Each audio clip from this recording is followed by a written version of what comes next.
Pertama saya agak tertarik ya ketika Bang Edis menyampaikan apa namanya argumen-argumen. Tapi sebenarnya gini Bang Edis ya, sebelum ke yang lain ini kan jadi perlu diklarifikasi dulu nih sebelum kita masuk ke tentang bahas Al-Quran ya. Setahu Bang Edis, Al-Quran itu apa sih? Setahu saya, Ya, Al-Quran itu adalah naskah-naskah atau tulisan-tulisan dari orang-orang Kristen Syria. Namanya itu, nama aslinya itu Keriana, atau teks-teks liturgis begitu, yang kemudian dipelintir dan dirubah-rubah oleh orang Arab. oke. Jadi poin itu dulu yang kita ambil Bang Edis ya. Ketika Bang Edis menafsirkan dengan pemahaman Bang Edis seperti itu jelas sudah salah total karena tidak sesuai dengan ajaran di Islam. Jadi begini Bang Edis. Sebentar Bang, sebelum dilanjutkan, mau nggak saya kasih bukti bahwa Al-Quran itu sebenarnya bukan punya orang Islam? Bentar dulu, itu versi. Bentar, ini mau bahas versi siapa? Kalau bahas versi Kang Edis ya monggo. Ini saya kasih versi saya dulu. Begini Bang Edis. Al-Quran itu adalah kalamullah. Kalamullah ya. Setuju nggak sampai sini Kang Edis? Tidak setuju. Oh ya sudah, kalau nggak setuju ya nggak usah dibahas. Ya, Dari artinya poin itu orang punya alasan kenapa tidak setuju. Jangan langsung putus Iya. asa begitu. Ya bukan, begini Bang Edis, artinya ketika kami memahami bahwa Al-Quran itu kalamullah atau firman Allah, kemudian Bang Edis menginterpretasikan dengan yang lain, itu saja sudah nggak sepaham, artinya nggak mungkin ada titik Oke, temu baik. nantinya. Baik. Itu Bang Edis. Baik, Jadi, kita buktikan ya apakah Al-Quran. Jadi menurut Anda Al-Quran itu firman Allah yang yang difirmankan kepada Muhammad. Bukan begini, sebentar dulu, kan saya belum jelasin. Jangan Gimana? Bang Edis. Konsepnya Iya. gimana? Konsepnya begini Bang Edis. Jadi Al-Quran itu adalah kalamullah atau firman Allah. Nah, firman Allah itu, kalam Allah itu la sauta wala harfa. Tidak ada huruf dan tidak ada suara. Jadi ketika Bang Edis menyandingkan Al-Quran itu ada hurufnya, ada ininya, itu juga sudah salah tuh. Itu sudah salah tuh Bang Edis. Nah, yang Bang Edis munculkan itu ada namanya mushaf. Nah, beda ya tadi ya. Nah, jadi ketika Berarti yang di depan ini bukan Al-Quran yang saya baca ini. mushaf, Bukan Al-Quran. mushaf namanya. Iya, Al-Quran bukan itu. Iya, jadi makanya begini. dengerin Aduh, dulu. kan makin pusing lagi kan. Berarti yang dibaca selama ini Zalikal kitabu la raiba fihi hudal lil muttaqin, itu bukan Quran. Sebentar dulu Bang Edis, Jangan sebentar dulu, itu Quran bukan. Enggak. Gini dulu. Aduh, makin pusing lagi saya, saudara. Sebentar Bang Edis. Harus jelas dulu Bang Edis. Jadi gini. Ketika zaman Rasulullah itu, jadi tadi Al-Quran itu adalah kalamullah ya. Yang artinya itu sebenarnya Bang, itu jangan diulang-ulang, Bang. Jangan boros, Bang. Jangan boros. Kita udah malam nih, udah pada ngantuk. Gini loh. Menurut Anda, kalau kita pergi ke toko buku, Bu, beli Al-Quran. Nah, dikasih kita lembaran kitab. Itu Al-Quran bukan? Ya, itu namanya mushaf, Bang. Al-Quran atau bukan? Mushaf namanya. Bukan Al-Quran? Iya, mushaf. Namanya mushaf. Bukan Al-Quran? Iya, jadi yang terus jadi begini. Aku kasih contoh Kan dulu, pusing Bang, ya. tambah pusing lagi kan? Bukan, biar Bang Edis paham. Aduh, ternyata yang selama ini kita bahas katanya bukan Al-Quran. Begini Bang Edis. Jadi bukan Al-Quran itu? Bukan kitab Al-Quran? Bukan, sebentar dulu. Aku biar Bang Edis paham dulu ya, sebentar ya. Jadi Al-Quran tadi adalah firman Allah. Firman Allah itu tidak berupa suara dan tidak berupa huruf. Berarti nggak ada? Udah, sebentar dulu. Tidak Nah, berupa huruf, tidak berupa suara. Berarti nggak ada berarti? Begini dulu. Ya, Bang Idris belum sekarang gini, kalau kalau Al-Qur'an firman Allah itu bersuara dan huruf itu udah jelas salah itu. Jadi konsepnya begini Bang Idris. Terus kenapa Jadi bisa tanya misal jawab? ya sebentar begini, makanya aku luruskan dulu. Jadi Sebentar, di dalam Al-Quran Allah berfirman kepada Musa, kemudian Musa jawab, tanya jawab antara Allah dengan Musa. Ada nggak tanya jawab antara Allah dan Musa?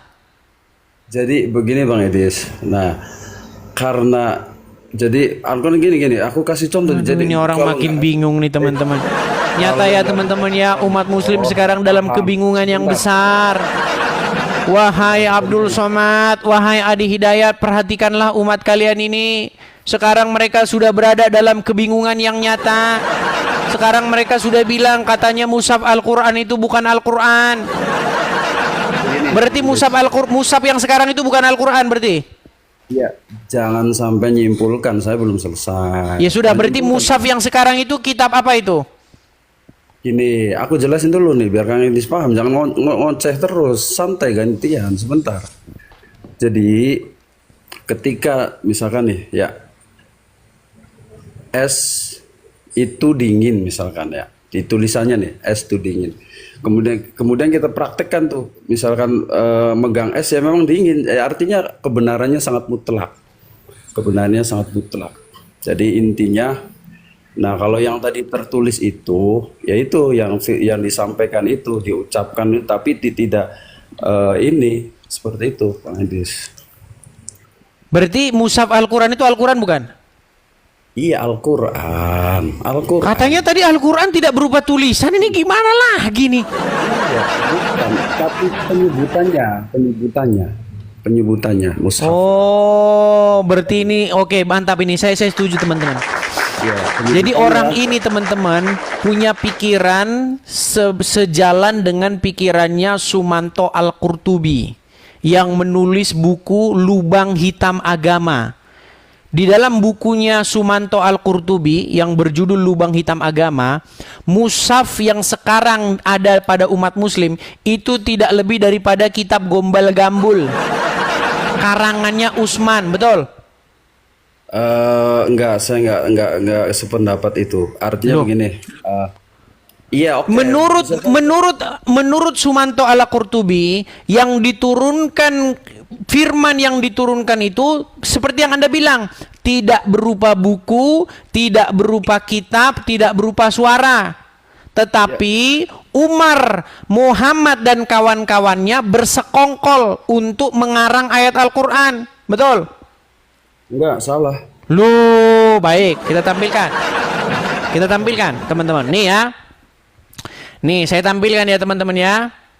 Saya tampilkan ini dalam Quran, dalam apa riwayatnya dikatakan begini. Sebentar. Nih, saya tampilkan ya. Saya balikkan kamera saya. Nih. Ini ya kelihatannya, Bang ya. Ini bab keutamaan sahabat. Keutamaan Umar. Itu sebentar, itu referensi dari mana itu? Ngambilnya dari mana? Ini dalam kitab Sahih Muslim ya, bab nomor hadisnya itu 4412. Ini Arabnya, silakan dicek, ini terjemahannya. Bab keutamaan Umar. Disebutkan dalam kitab ini dikatakan apa? Telah menceritakan kepada kami Uqbah bin Mukram dan seterusnya, menceritakan dan seterusnya. Umar bin Khattab pernah berkata, perhatikan, sesungguhnya pendapatku pernah disetujui oleh Allah Subhanahu wa taala dalam 3 hal, yaitu tentang maqam Ibrahim, tentang peristiwa hijab, dan tentang tawanan perang Badar. Nah, ini pendapatnya Umar ini jadi ayat Al-Qur'an. Ini jadi ayat Al-Qur'an ini. Enggak ada. Enggak ada katanya. Oke, baik. Sebentar. Nih, saya tampilkan ya. Nih. Saya tunjukkan. Menjadikan makam Ibrahim sebagai tempat sholat ya. Nih. Saya tunjukkan ayatnya kepadamu. Memang mereka ini ya teman-teman ya. Nih, di dalam Quran surat Al-Baqarah 125. Ini karangannya Umar ini. Ya. Perhatikan. Dan ingatlah ketika kami menjadikan rumah itu tempat berkumpul bagi manusia dan tempat yang aman, dan jadikanlah sebagian makom Ibrahim sebagai tempat sholat. Dan telah kami perintahkan kepada Ibrahim dan Ismail, bersihkanlah rumahku untuk orang-orang tawaf dan itkaf dan yang ruku. Nih perhatikan tafsirnya ya. Perhatikan tafsirnya. Perhatikan ya. Nih. Di sini dikatakan bagaimana? Nih tafsirkan yang ini ya. Nih sebentar. Kita lihat di sini bagaimana Umar bin Khattab memberikan pendapat kepada Muhammad supaya itu dijadikan tempat sholat. Nih. Bentar ya. Nih. Dan jadikanlah sebagian makom Ibrahim sebagai tempat sholat. Dari Umar bin Khattab, ia berkata, Rasulullah bersabda, ini adalah makom, tempat berdiri Ibrahim. Maka aku bertanya, wahai Rasulullah, tidakkah kita menjadikannya tempat sholat? Ini pendapatnya Umar ini. Kemudian turunlah ayat, makom adalah batu yang diketahui oleh dan seterusnya, jadikanlah dia tempat sholat. Jadi pendapatnya Umar jadi ayat Al-Quran. Makanya di dalam kitab Lubang Hitam Agama itu dijelaskan bahwa kitab Quran yang ada sekarang ini itu adalah hasil persekongkolan Muhammad dengan Umar bin Khattab. Jadi udah Ini loh. Nih, ya. nih saya bacakan yang lain lagi. Kalau satu nanti nggak cukup, nanti dibilang saya fitnah. Disebutkan yang lain lagi ya nih, dengar. Sabar bang ya. Sabar, pelan-pelan. Kita bacakan lagi nih ya. Kita bacakan lagi. Kita lihat ya. Bagaimana diriwayatkan dalam riwayat-riwayat. Sebentar ya. Nih. Sabar ya teman-teman ya. Jadi Umar ini idenya Umar bin Khattab gimana? Nih, sabar. Sabar ya teman-temannya, kita lihat bagaimana di sini ada Umar ibn Khattab.